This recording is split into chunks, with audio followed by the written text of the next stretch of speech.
Hi, I'm back. Today, I have the second episode install for you. This will be the second episode of the podcast and the last episode on, obviously, a two-episode series on the Iran-Contra Affair. Breathe. Okay, so we left off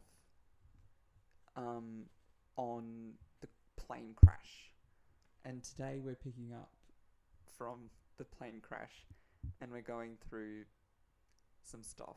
And I feel like the overarching things I'd like to put emphasis on, I was going to say themes, but I was listening to a podcast the other day, and like they were saying how smart they feel when they say themes, and I felt totally called out. That's literally exactly me. Like, I'm like, as long as I say theme, I sound intelligent. So, okay. Couple of the overarching themes is that allocation of blame is like the biggest one. Whose fault is Iran-Contra? Like, whose fault is it? I can't answer that. It seems that all the investigations, all of that, has not actually been able to conclusively answer a lot of questions around fault and blame. A big person who people like to blame is Reagan, obviously, because he was the president. Another one is Oliver North, because he was the one who kind of quite quickly took a lot of the blame for it. I don't know, and there's like Bud McFarlane as well is a big one who tends to get a lot of blame put on him. I think he also, when we get into his part, I'll do a couple of quick fact checks, because I've done a load of research into this, but all the characters are straight white men, and they all look pretty similar to me. They're all kind of similar in age, gender, whiteness. So sometimes I do need reminding who each person is. Yeah, so today I've got something exciting in store for those who are watching the video version of this podcast. I've got some pictures, so I'm going to go ahead and put the first picture up now. Actually, sorry, quickly, before I do, I want to say what my kind of big claim is, because I was like kind of dissing people who like to put a lot of blame on those other people. I actually think there's a guy involved in this who is really underestimated in this whole affair. His name is Gorbanafar. His first name Manucha. His surname is Gorbanafar, and I've heard people pronounce his surname, so we're gonna run with his surname for this, this chit chat. But he, by the way, this is his picture I have. Yeah, I'm gonna put that up. So he seems to have done a lot more than I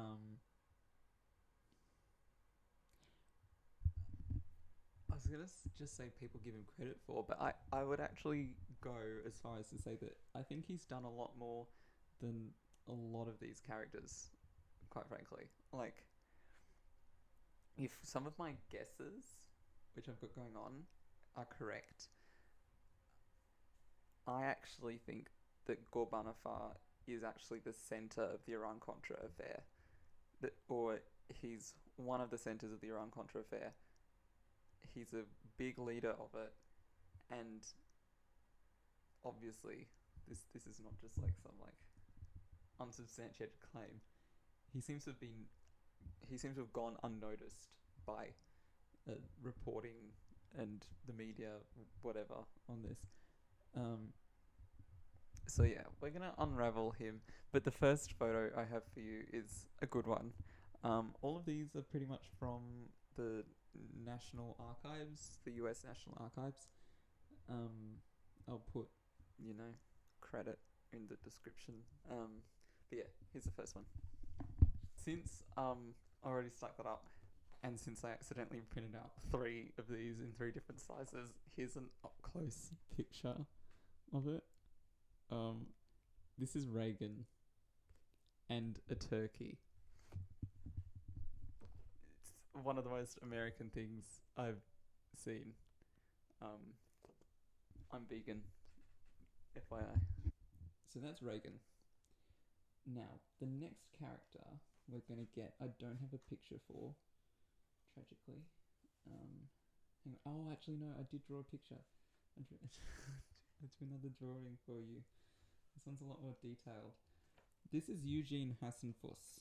He's our next character. He is a major player only in the extent that he's that guy. He's the person that survived the plane crash. He's the person that claimed to be working for the CIA or to, be officially CIA.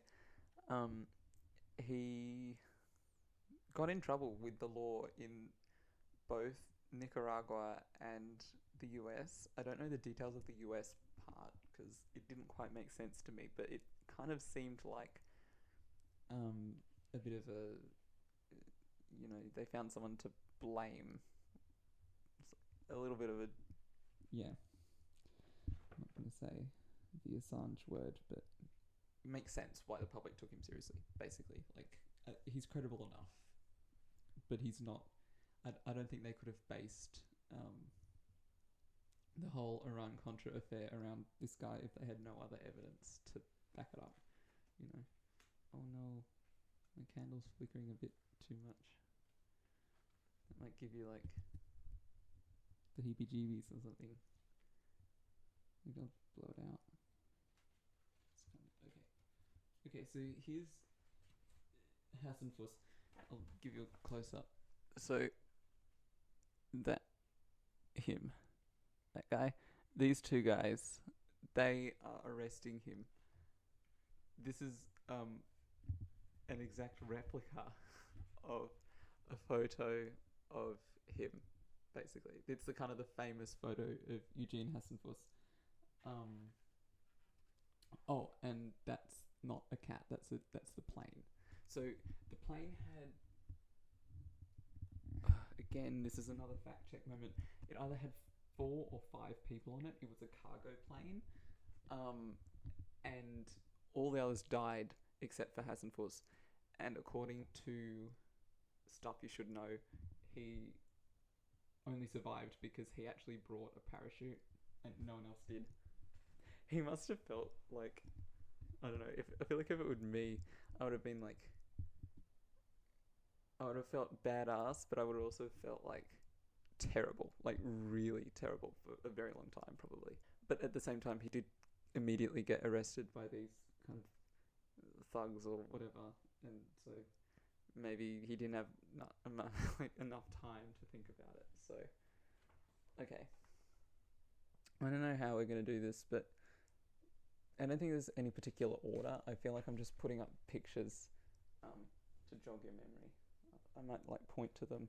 I don't really know what I'm doing with them, to be honest. I just kind of thought it'd be a cute addition.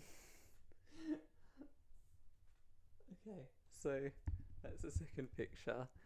Okay, I'm going to take another swig.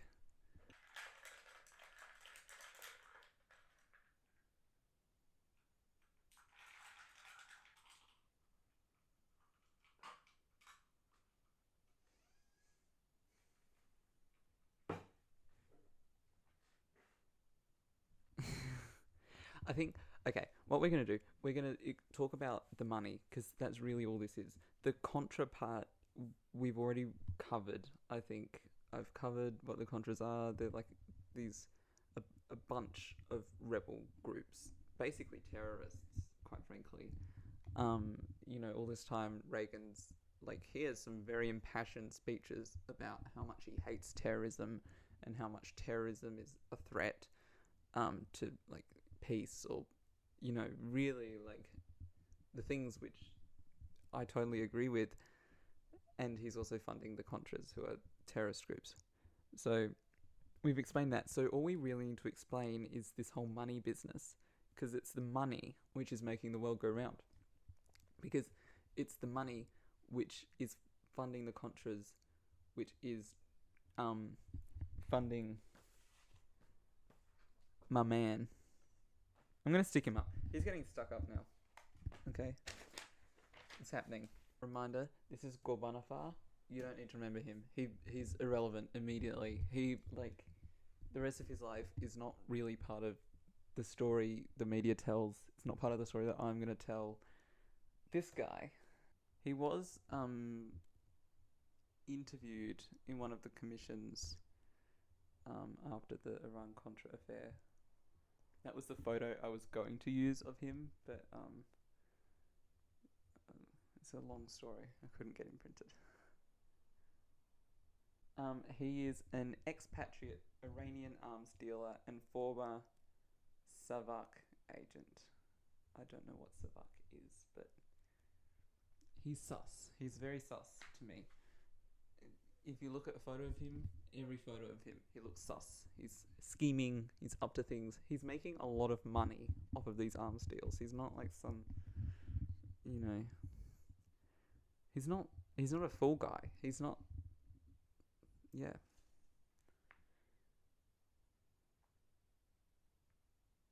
Yeah, he's had quite the career, quite long.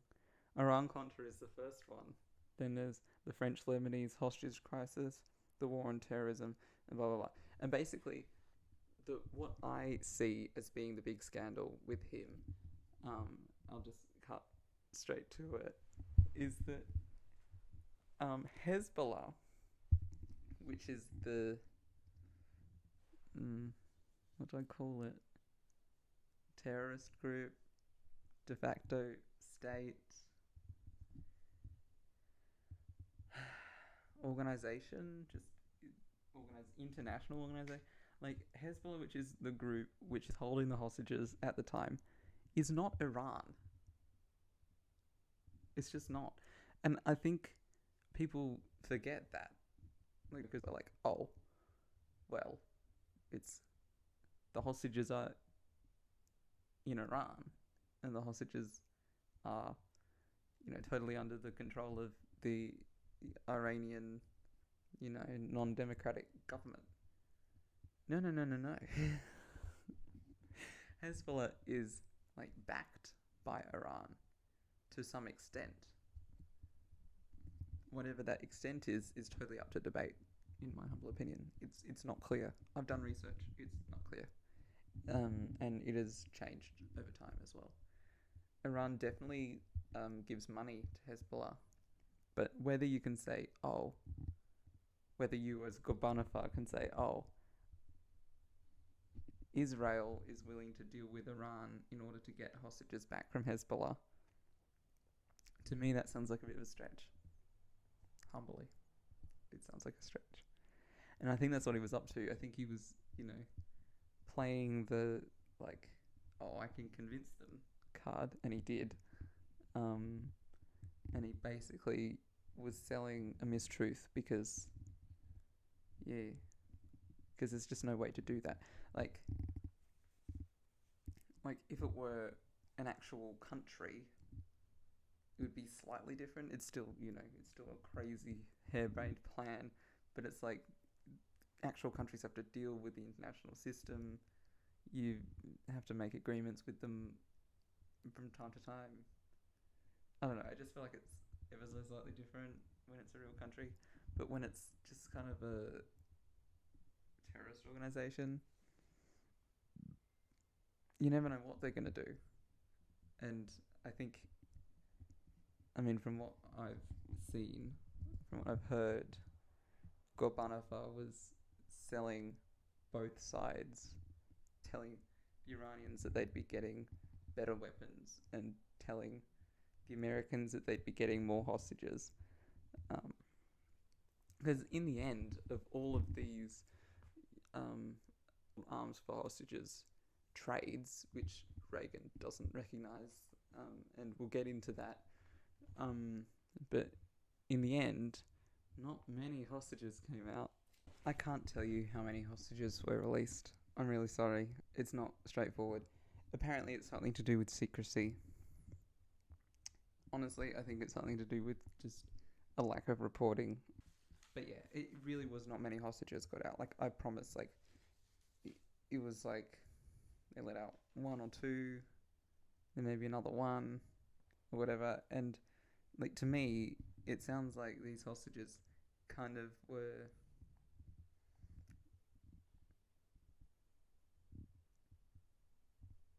I don't know. To me, it sounds like it wasn't. I don't want to be the one to say this, but it wasn't really arms for hostages. Like, it was profit first, hostages kind of second. It's arms for money and hostages. So the next person we have is Oliver North.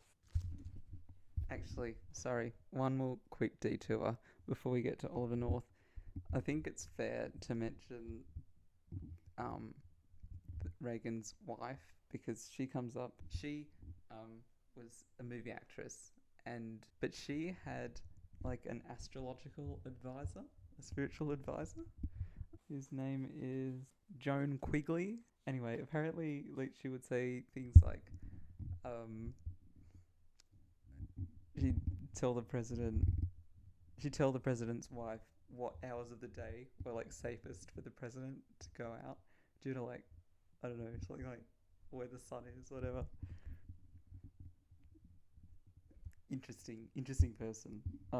So it would be interesting to know just how much Joan Quigley actually impacted Reagan's presidency.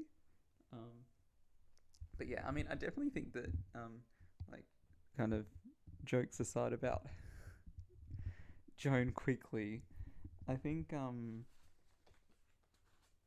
Nancy Reagan, like, as any first lady would, like, did have quite an impact on the presidency. Like, I would imagine that, like, in fact, she would have been one of the ones to tell Reagan to really amp up his playing dumb around the Iran-Contra affair.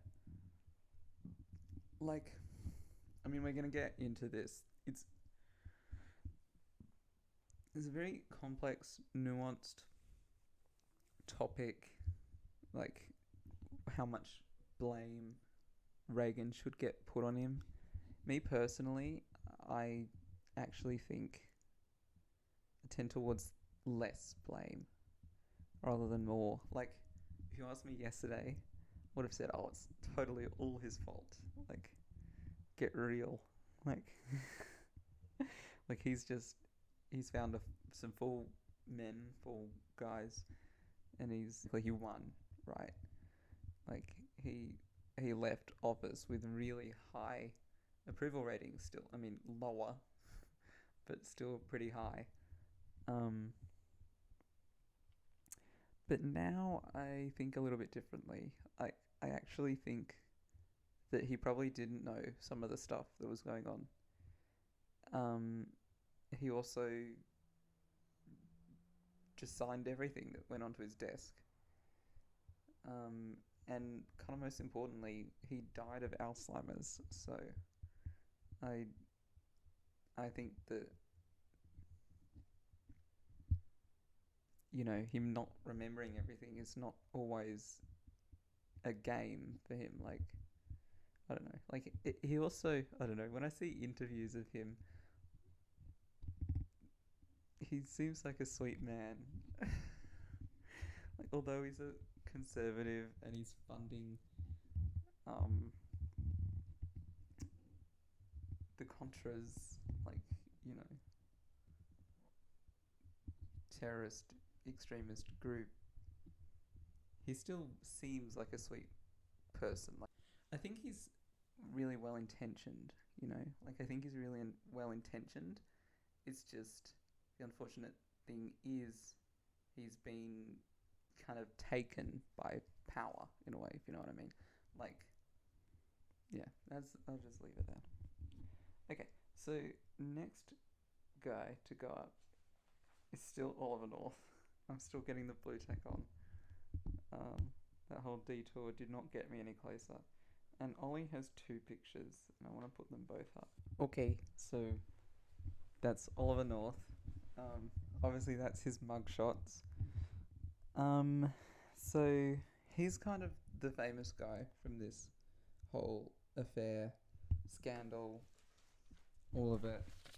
So I want to get my notes on him because I think they are plentiful. Whether they are.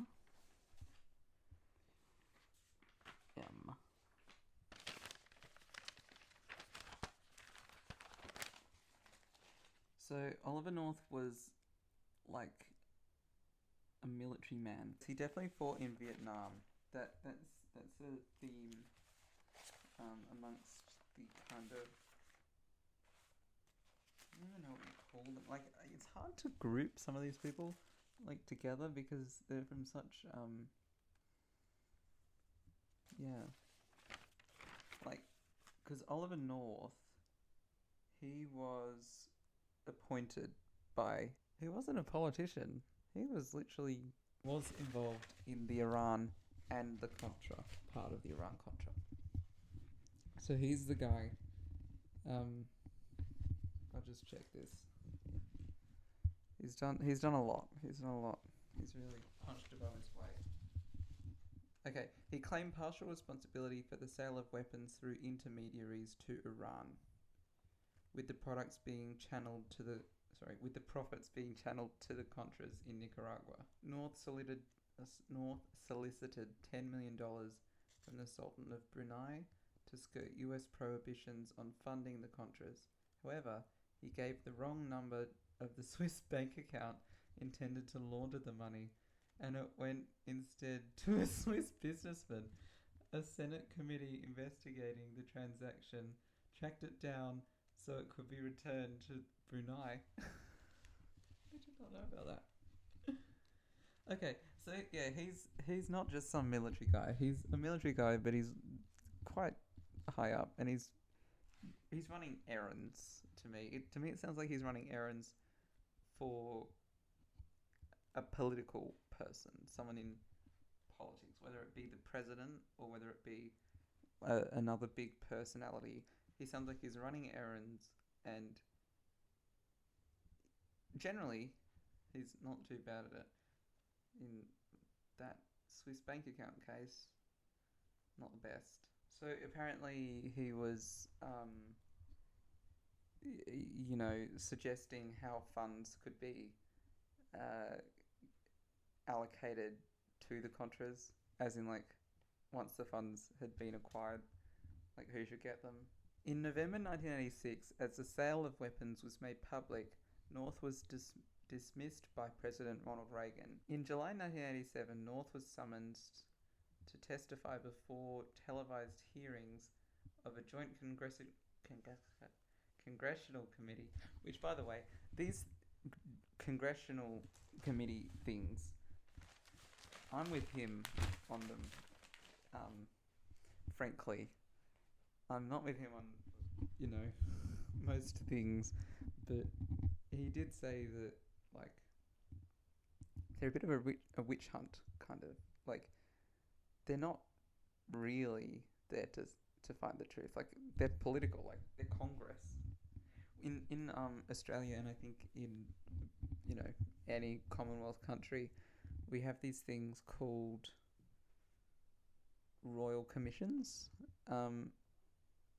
and they're generally staffed by pretty boring but very smart people.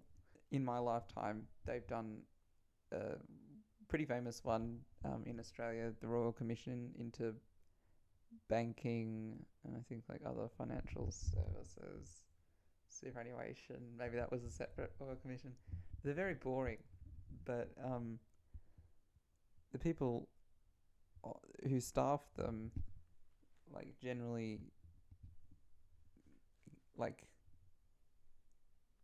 they're at least slightly removed from it.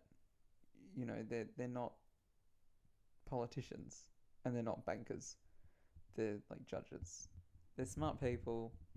Yeah, I mean, no one can be unbiased, and no one can be like, you can buy anyone more or less, but yeah, I don't know. I just feel like these congressional committee thingies are not really designed to find the truth. They're designed to find whatever fits whatever that Congress's, kind of overwhelming, kind of worldview, frame, ontological understanding of how the world works. That, like, whatever it is, like, because you could set up a congressional committee. Like, there was congressional committees for MacArthur, right?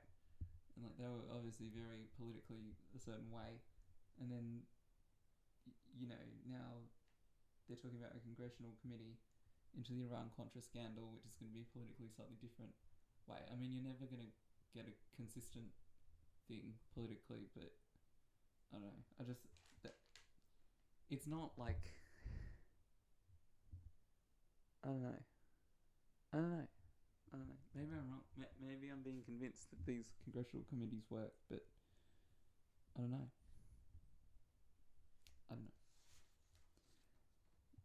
I do think, though, that he's kind of right, that, like, it's kind of like they do so much testimony and then they just decide what's correct and what's incorrect or whatever. Who knows, though? Who knows? So North is like one of these people who basically admitted everything, but the way he admitted it was quite, interesting, because unlike, I don't know if unlike, but it's very characteristically Oliver North, basically. Like, it's very, the way he admitted stuff was like, yeah, of course, I'm serving my country, I'm serving the United States, I love the United States, and if you think that I did something wrong, then you think that the United States is doing something wrong, and that would be shocking because we all love the United States. He seemed like a fish out of water, basically. Like, I would say he's very much not made for congressional committees, or like he's not made for that kind of a scrutiny or that kind of a oversight. He's a very practical person, I would say. And I think when you get a practical person and you try to, I don't know, I can't quite pinpoint it, but it just seems like the way that he interviewed wasn't the best, basically.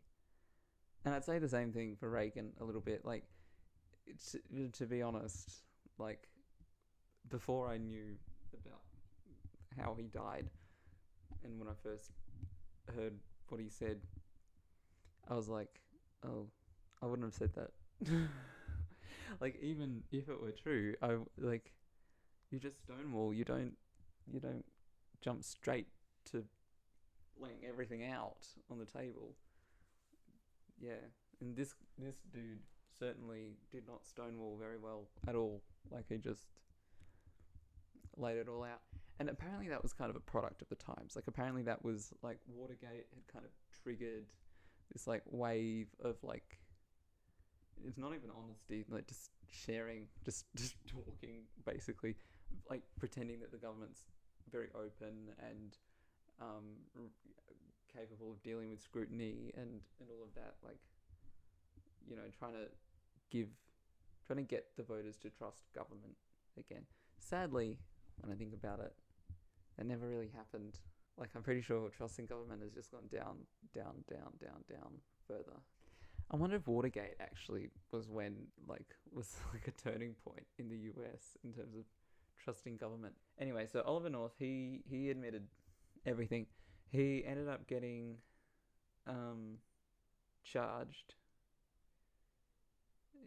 He defended himself by saying that his goal was worthy, aiding the Contras.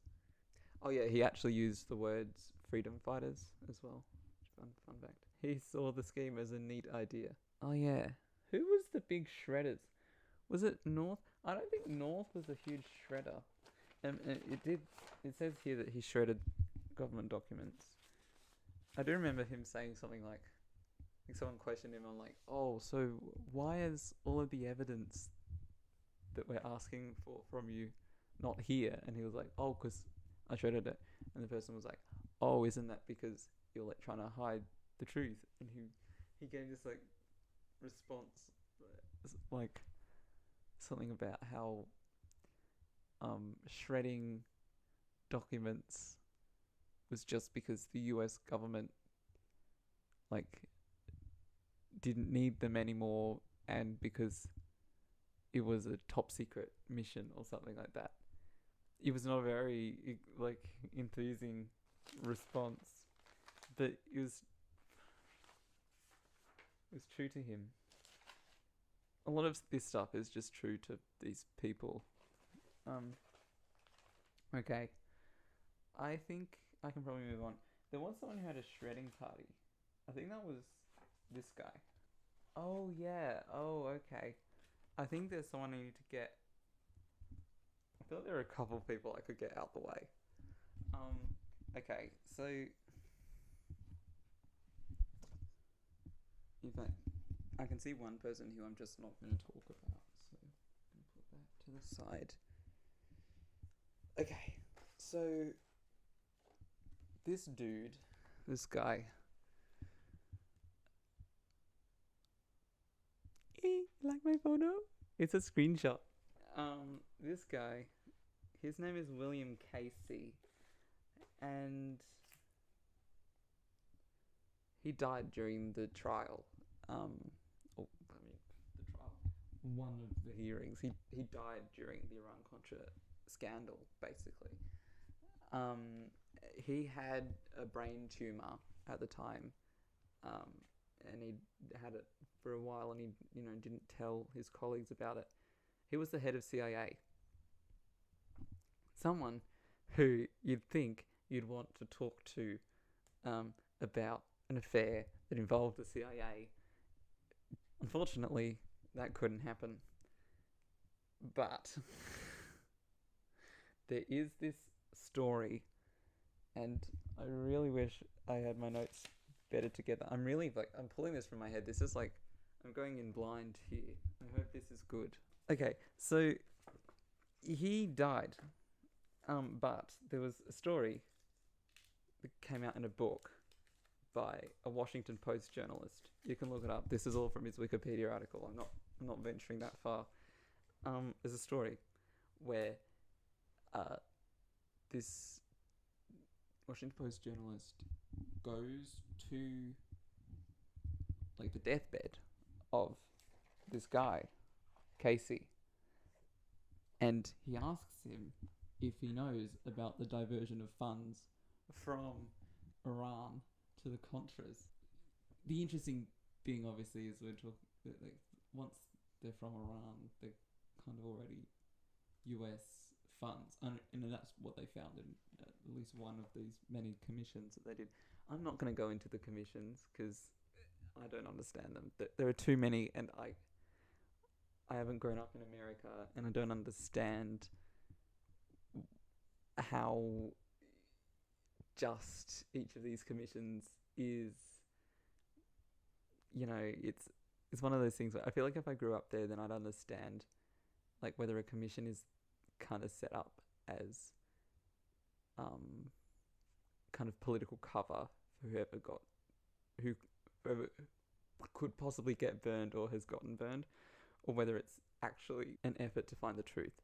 And so I'm not going to cover those commissions because it's too much. There are too many of them, and I don't think they really change anything long term, to be honest. Like, I mean, that's a whole nother thing about this whole affair. Like, it's a big scandal, but I don't think any changes got locked in. It's just a scandal, basically. There have probably been more things like this we just haven't heard about. I mean, if it weren't for that guy getting shot down by, the sheer luck of a 14-year-old dude with a Soviet rocket blaster, or whatever they call it, and for that media article in Tehran commenting on something I think slightly different. If it weren't for those two things, this would have never been uncovered. So there'll probably be more of these, quite frankly. None of this to me surprises me, really, about, like, to me, what really surprises me is that head political officials were involved in this. But that's really, to me, the only thing which surprises me about it. It was said in that book that he knew about the diversion of funds, but also his wife denies that this journalist even went into the room for 4 minutes. So who knows? Who knows? But he's a CIA official, and that's the only CIA guy we have in this whole story. Although this guy is supposed to be a CIA operative, I reckon he actually was a CIA contractor, but I just think that he was very, like, of course the CIA denied that they had any relationship to it, because the CIA is never going to come through with that, especially not to some guy who's screaming that he works for the CIA. So, okay, there are more characters here. It's hard to choose. It's a tough fight. I think I'm gonna get this guy over and done with, because he is. I don't have much to say about him apart from that I think he's a good guy. I don't know though. I don't know. Funnily, some of these people are still alive. Ollie is still alive. Who's that guy again? He is still alive. He's still alive. Believe it or not. I mean, he looks pretty young, doesn't he? He's still alive. And this guy, I'm pretty sure, is still alive. Yeah, he is still alive. He's 92 years old. He's like David Attenborough's age. Anyway, so he's had a long and successful career, and he's kind of one of the less crazy ones. I'll look into the stories of some of these other people, but from memory, at least this guy has done some. That guy has done some crazy. Like what I mean by crazy is, like, for the US, like, extreme right kind of stuff. Like, yeah, the extreme right in the US is kind of weird. Like, I don't know what I mean by extreme right. Maybe not extreme, like far right. Just kind of, conspiracy theories. Oh, gun lobby. Can't remember who it was, but I'm pretty sure. Actually, it might have been this guy. It might be Oliver North. I'm pretty sure he's. Yeah, I think actually he was, like, appointed head of the NRA for a couple years, and then he had a falling out with them. Edwin Meath, Urban Renewal and Education, sounds alright.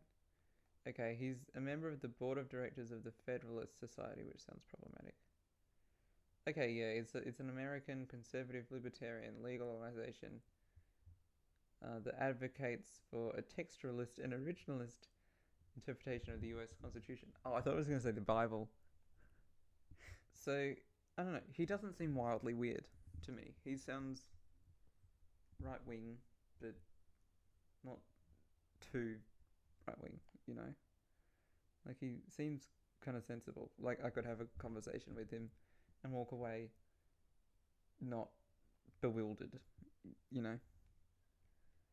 Okay, so that's him. I'm sticking him up now. His role, basically, is he's one of the people, along with Eugene Hassenfuss, were basically encouraging the president to just tell the truth. Just tell the bloody truth. Don't be doing these statements denying everything. Don't be doing these statements saying that, the media is just lying. Just tell the truth. Okay? That's basically all he did, which to me is very respectable. That is a huge thing to do. As if we haven't had enough interesting characters at this point, we have more. So this is Robert McFarlane, the one that's not the president, if you can see him. That one there. That one there. Okay, that's Robert McFarlane. Bud McFarlane. He was the National Security Advisor for the Reagan administration. And National Security Advisors, they are appointed by the president. So they're not like him being... Hang on, I could be wrong about that. Take this with a strong grain of salt. But he, I'm pretty sure, is like kind of like just like the head of like some kind of military thing. And like to become that, he's kind of grown up, in the military, and been appointed by military people, and he's gotten promotion after promotion, and he's white and male, so he got there. And he's the head of the CIA, so he's not chosen by the president at all. Yeah. What else do we have? I can't remember what his job is again, but I can't remember. He's question mark. But definitely,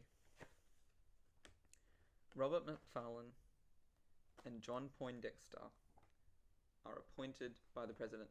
So when the president started, he appointed him as National Security Advisor and him as Deputy National Security Advisor.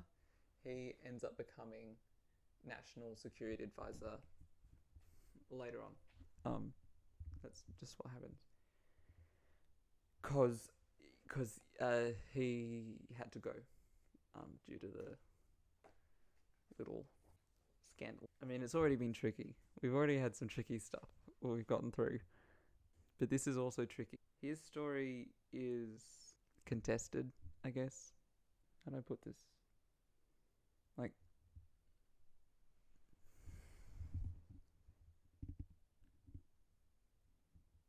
I guess he's another kind of fall guy, potentially. He's like another person who... People who see Reagan as being the real grand conspirator, they see McFarlane as being a fall guy. But I'm pretty sure that McFarlane drove some of this.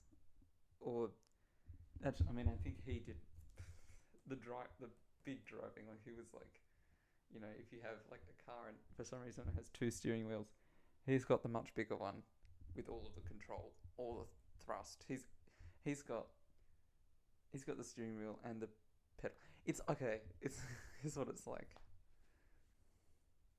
It's kind of like that. It's kind of like I'm still learning how to drive, and so I have a driving instructor, and the driving instructor, he has a brake pad, and if he needs to, he can reach over and grab the wheel and maneuver it so that we don't crash the car. Whereas I have the steering wheel and the brake pad, my own brake pad, and the accelerator. So I have like kind of a lot more control over the car. He's got steering wheel, brake pad, accelerator. He's got it all.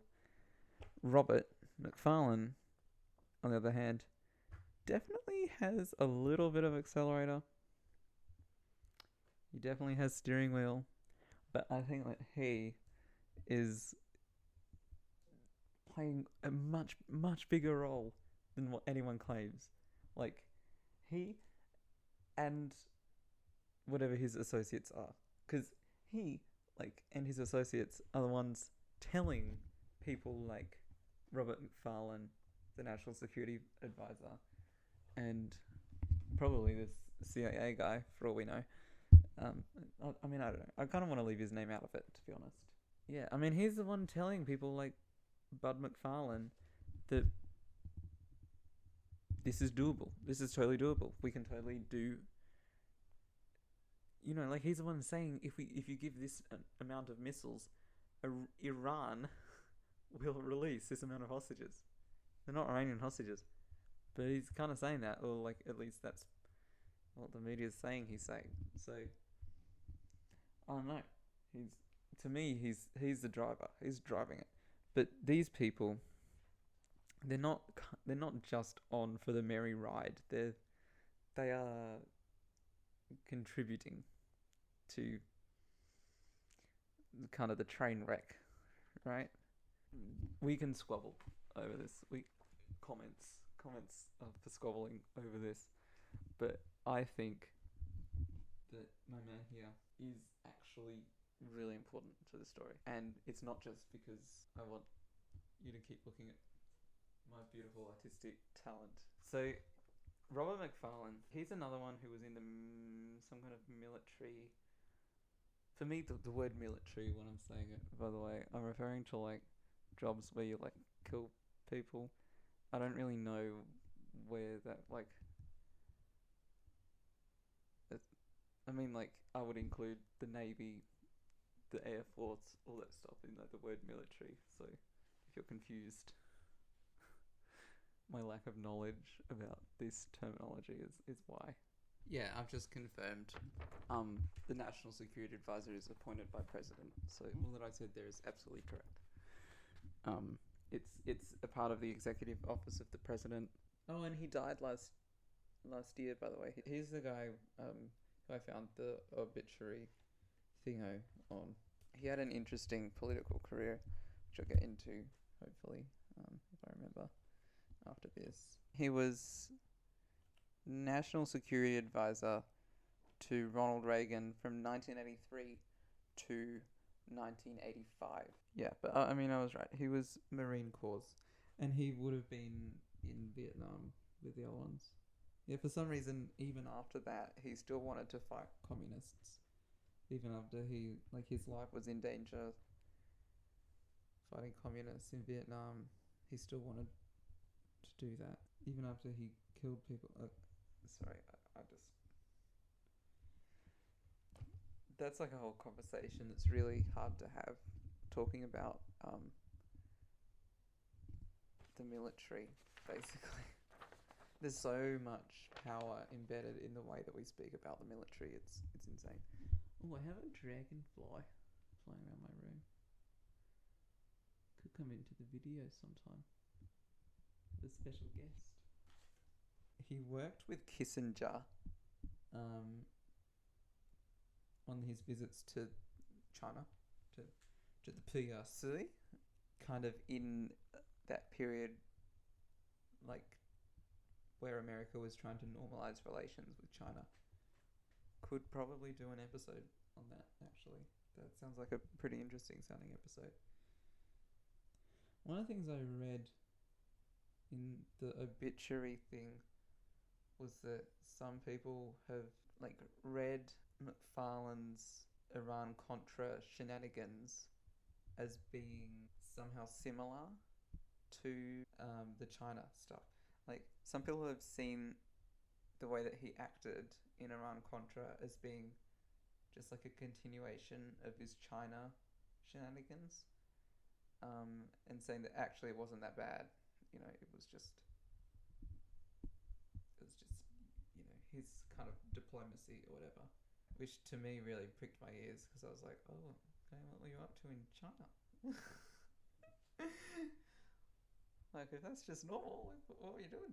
Okay, so he was very busy, very, very busy, and he got decorated, got the Distinguished Service Medal. So apparently he claims, like he kind of took responsibility for, at least some of his actions. But he also made this, how you say, surprising, I guess, claim that he had been encouraging Reagan by December 1985 to stop the arms shipments. I doubt it. I doubt it. I reckon.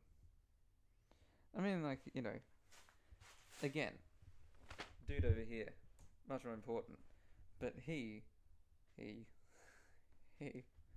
still...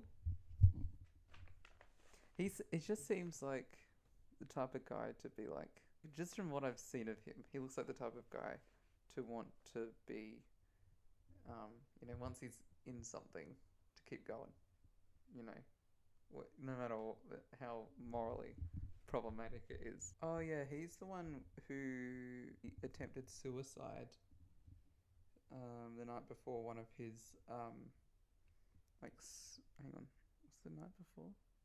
Around at least one of his scheduled depositions. The other thing about these things is I can't work out how protected each of them are. I know that he got somewhat protected, and that's kind of half why he was able to be such a great fall guy. You know, some of these people did actually get sentenced. They didn't, do jail. He did. He got sentenced to, I think, probation and a suspended sentence. And I thought they were the same thing.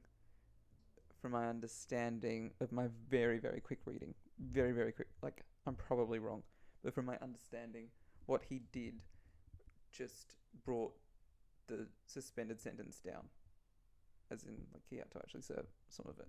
Yeah, he attempted suicide 2 hours before the scheduled testimony for the Blue Ribbon panel appointed by President Reagan to investigate the Iran-Contra scandal. That's okay. This Wikipedia article has reminded me of one other big thing. Reagan, my turkey man up here, he actually complied for the most part. Like, he's right. Like, this panel was kind of not really created by him, but he signed on to it. So yeah. So for his part, he wasn't stopping kind of democratic processes like you see today. Yeah, okay. So Bud McFarlane, my dude, just a little bit further over there, who we're still talking about, he got sentenced to 2 years of probation and $20,000. But George Bush pardoned him a little bit later. George Bush actually is definitely someone who I could do more research into his relationship to the Iran-Contra scandal, because it's very downplayed. He would have known some stuff. He may have known all the stuff. We don't know. Yeah, okay, that's basically it on the Wikipedia page for him. Yeah, okay, sorry, I'll just quickly run through the notes that I just found. Sorry I didn't have them earlier. Bud. He was in the Marine Corps from 1959 to 1979. That included Vietnam.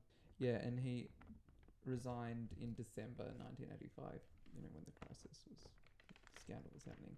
Oh, okay, he was also, this is kind of complicated, but he said that, I haven't read his memoir, but the Wikipedia article kind of says that he said that he saw this arms for hostages thing as like the lesser of potential options. Or, sorry, actually no, he saw it as a not ideal of potential options.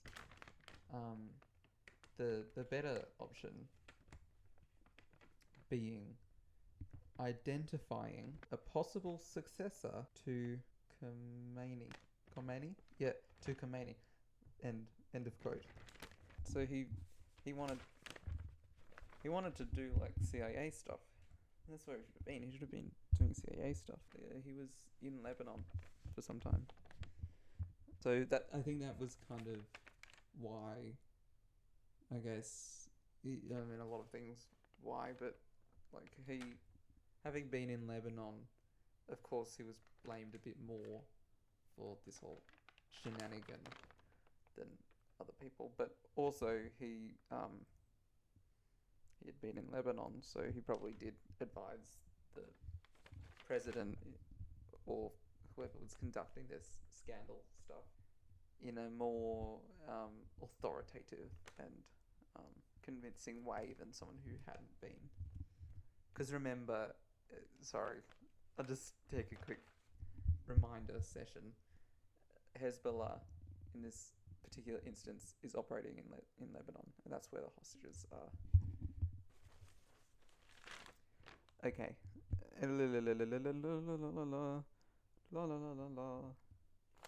Yeah, actually, I remembered everything basically that I wrote. It was like I was reading, and I was like, yes, I said that.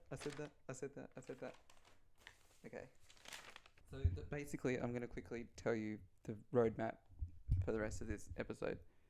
I'm gonna finish up Poindexter, and then we're just gonna talk about kind of the legacy of Iran-Contra. That won't take too long. It'll be pretty quick. I don't think that Iran-Contra is.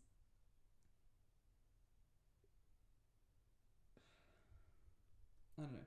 I think Iran-Contra kind of is like.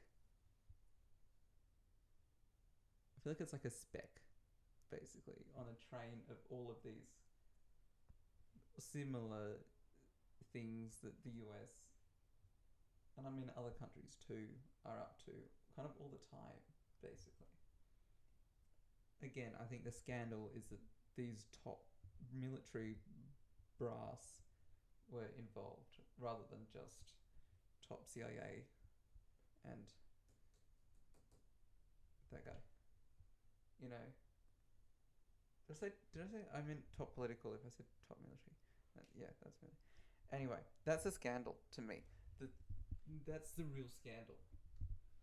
The fact that this sort of thing happens, to me, is unfortunately not a scandal because it happens so often. It should be a scandal, right? It should be a scandal. Like it should be kind of scandalous to kill anyone, right? Like there should be no justification for war, but there is for states justification for war. They make them up. It's always defense. It was always preemptive defense. Sometimes it's always defending some idea or whatever, democracy, communism, some interpretation of a religious text, right? So like, I see Iran-Contra as being scandalous, but it's kind of, I don't know what I'm doing here. It's kind of impact. What do I mean? Like I mean like it's scandalous, but it's not.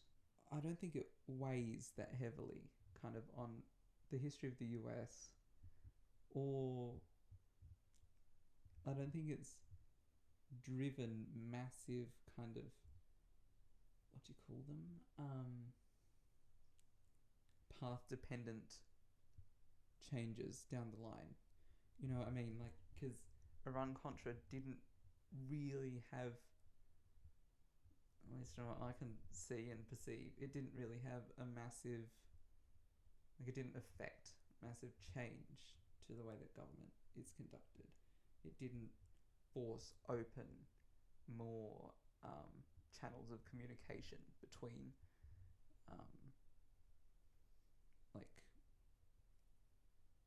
to share what's going on in the White House with the people.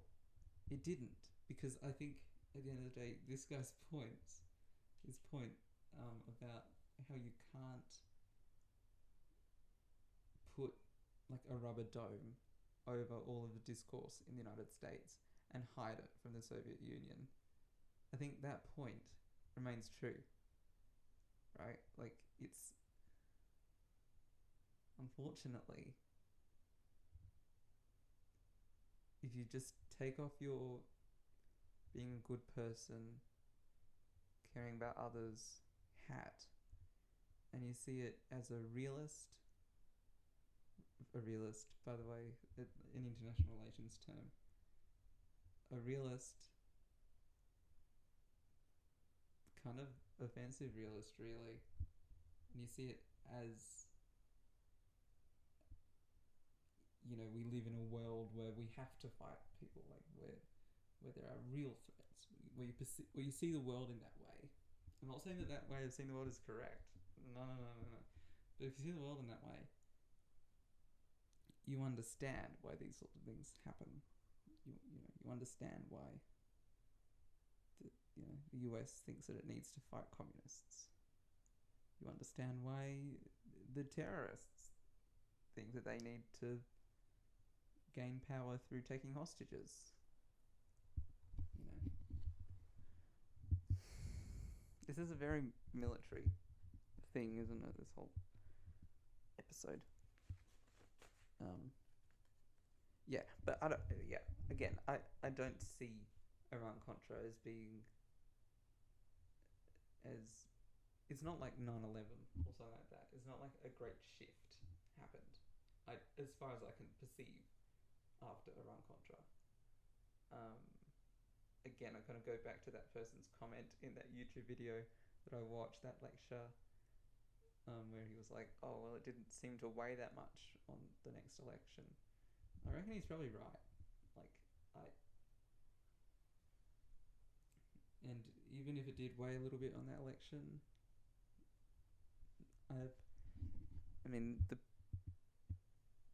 my friend who studies history, who studied a whole course on American history, admittedly it ended at the Civil War, so it was a bit of a shock for everyone involved, including me, because I wouldn't teach an American history course that ended at the Civil War. But anyway, she didn't know what the Iran-Contra Affair was.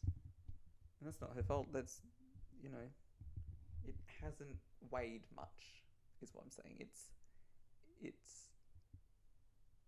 It happened. A lot of ink was spilled on it. It was talked about a lot for a couple of years. It was hard to understand. That's for damn sure. It was hard to understand. But it didn't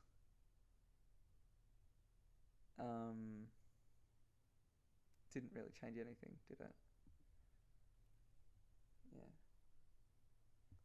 I pretty much just wrapped it up there for you, but I will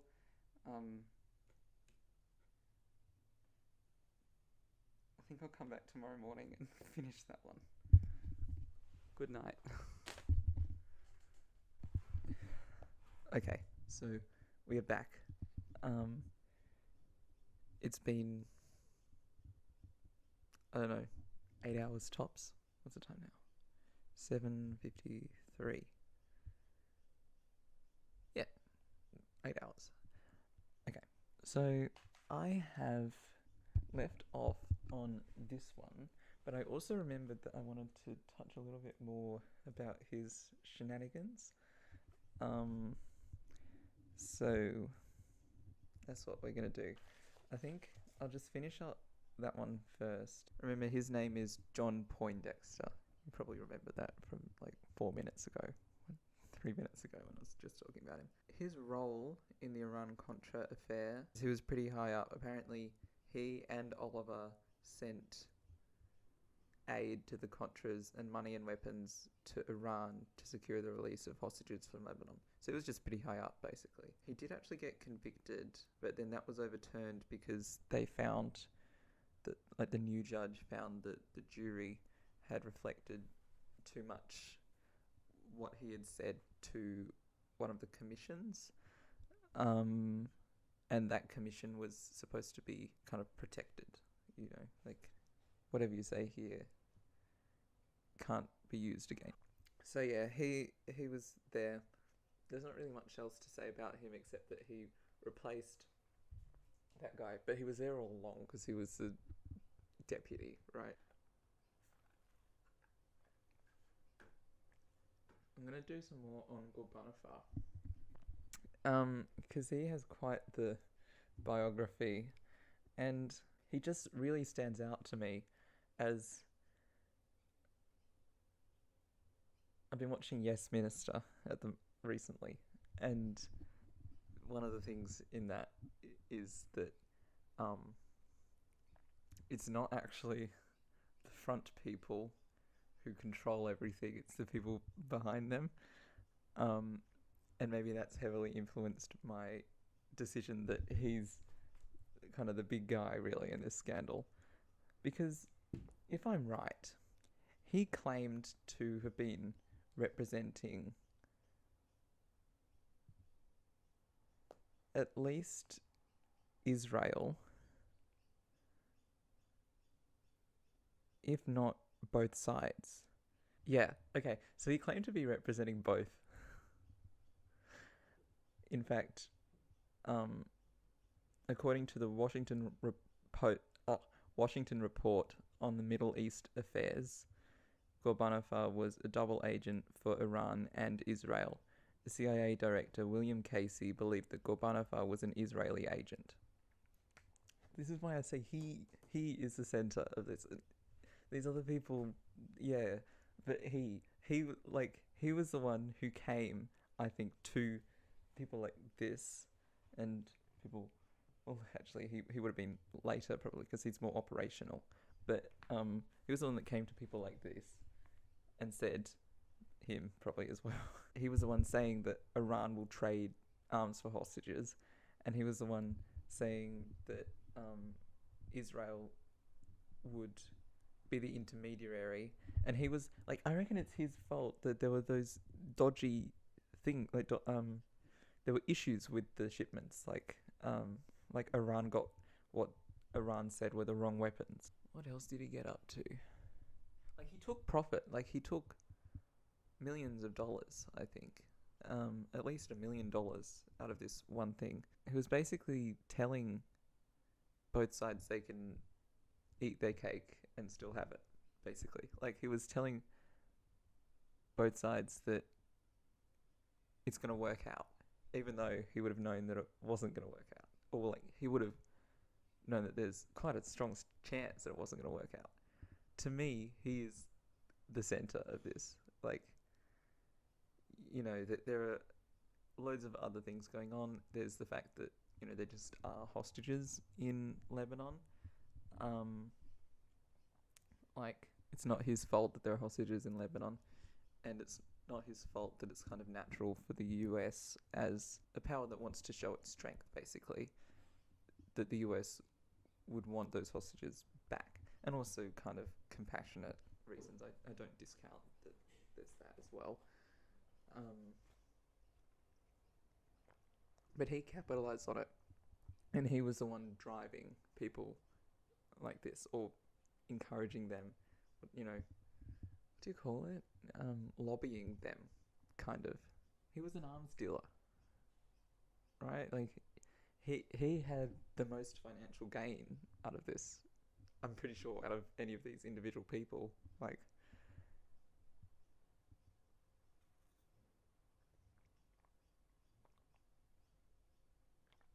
and I think the magic of it is for him that I'm pretty sure he wasn't sacrificing anything. Like, what was his, like, what's his citizenship status? Okay, let's just forget about that. I would love to read this whole article to you, but obviously you can find it if you own Wikipedia, if you own a technology of any sort.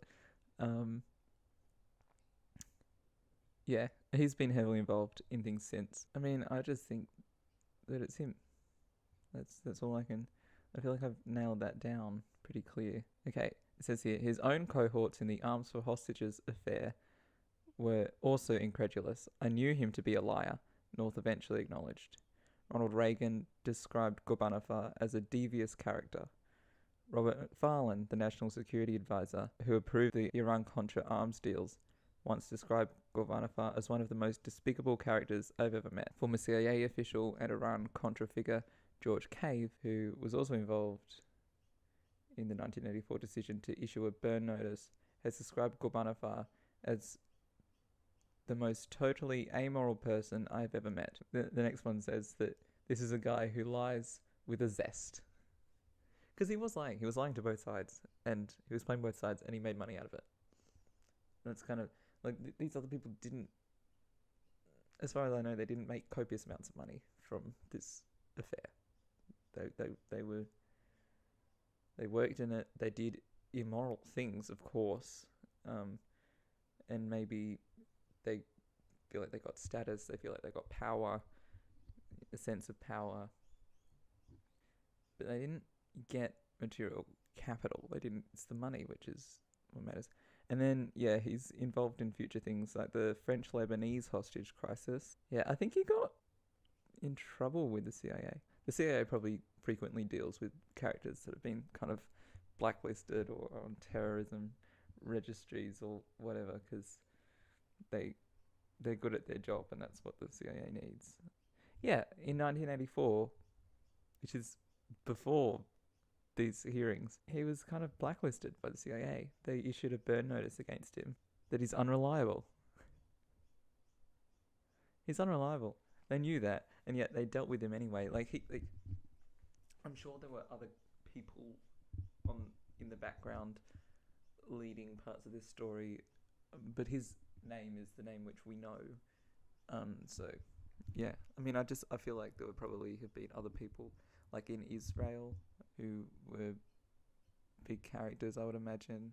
Yeah, I mean, maybe actual Iranians or actual Lebanese hostage takers probably lied on both sides. But I don't know. I think he's the one to look out for. Anyway, so I feel like I've kind of covered it all. Like I've gone through, I've explained the whole crisis, the whole affair, I explained the background, I explained all these characters to you. And so yeah, I think I'm just going to leave it there. And I do intend to do another episode on an American scandal. Yeah, that'll be Watergate, which you probably already know about, to be honest. I don't know when I'm going to do that, but immediately I'm going to start working on my Yugoslavia series, because I've been fascinated by Yugoslavia for a few years now, so I feel like I can talk with quite a level of ease about that and make a bunch of episodes. So tune in for that. Ooh.